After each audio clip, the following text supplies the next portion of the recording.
अब जो तुम्हें सुता पर नेहू, तो अस जाए सिखावन देहू।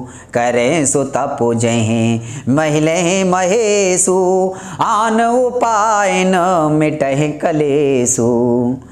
या अब यदि तुम्हें कन्या पर प्रेम है तो जाकर उसे यह शिक्षा दो कि वो ऐसा तप करे जिसे शिवजी मिल जाएं, दूसरे उपाय से यह कलेश नहीं मिटेगा। नारद बचनो सगर्भ सहेतु, सुंदर सब गुण निधि ब्रस केतु। आसे विचारे तुम तजो असंका, सब भांति शंकर अकलंका। नारद जी के वचन रहस्य युक्त और सकारण हैं और शिवजी समस्त सुंदर गुणों के भंडार हैं। यह विचार कर तुम मिथ्या संदेह को छोड़ दो, शिवजी सभी तरह से निष्कलंक हैं।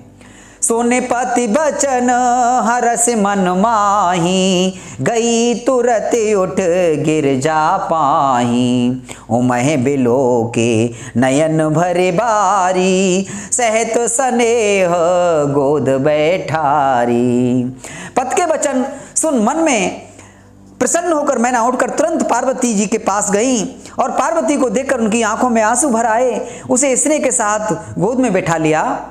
बारह बार लेती उर लाई, गद गद कंठ न कछु कह जाई। जगत मातु सर भाग्य भवानी, मातु सुखद बोली मृदुवानी। फिर बार बार उसे हृदय से लगाने लगी। प्रेम से मैना का गला भर आया, कुछ कहा नहीं जाता। जगत जननी भवानी जी तो सर्वज्ञ ठहरी। माता के मन की दशा को जानकर वे माता को सुख देने वाली कोमल वाणी से बोली। सुनहो माँ तुम्हें दीख अस, सपन सुनावो तो सुंदर गौर सुविप्रवर। अस उपदेश मोहि सियावर रामचंद्र की जय। उमापति महादेव की जय, पवन सुत हनुमान की जय। माँ सुन, मैं तुझे सुनाती हूँ। मैंने ऐसा स्वप्न देखा है कि मुझे एक सुंदर गौर वर श्रेष्ठ ब्राह्मण ने ऐसा उपदेश दिया है। करह जाय तपो शैल कुमारी, नारद कहा सुसत्य विचारी। मातु पिता हैं सुने यह मत भावा, तप सुख प्रद दुख दोष नशावा। हे पार्वती, नारद जी ने जो कहा है उसे सत्य समझकर तू जाकर तप कर। फिर यह बात तेरे माता पिता को भी अच्छी लगी है। तप सुख देने वाला है और दुख दोषों का नाश करने वाला है। तपवल रचे ओ प्रपंच विधाता, तपवल बिसुनो सकल जग त्राता। तपवल शंभो करह संघारा, तपवल से सो धरह महि भारा। तप के बल से ही ब्रह्मा संसार को रचते हैं और तप के बल से ही विष्णु सारे जगत का पालन करते हैं।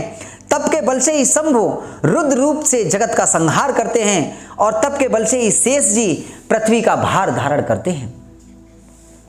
तप आधार सब सृष्टि भवानी, करहि जाए तपो अस जिय जानी। सुनत बचन बिस मितु महतारी, सपन सुनायो गिरहि हंकारी।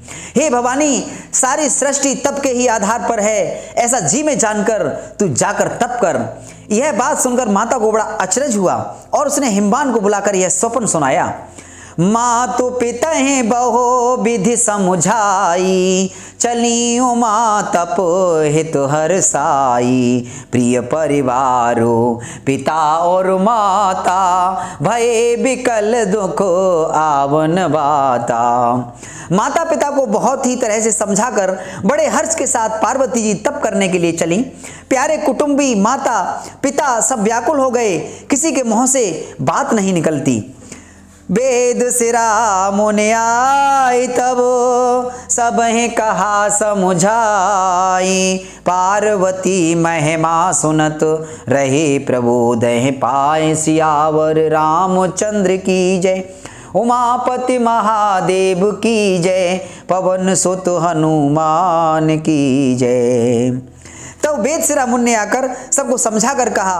पार्वती जी की महिमा सुनकर सबको समाधान हो गया। और धरियो माँ प्राणपति चरना, जाए विपन लागी तप करना।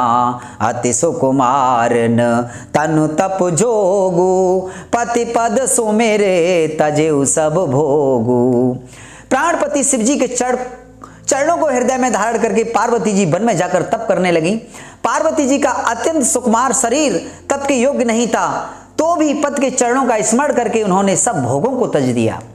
नित नभ चरण उपजि अनुरागा, बिसरी देह तपहि मनु लागा। संबत सहसो मूल फल खाए, सागु खाए सतो वर्ष गवाए।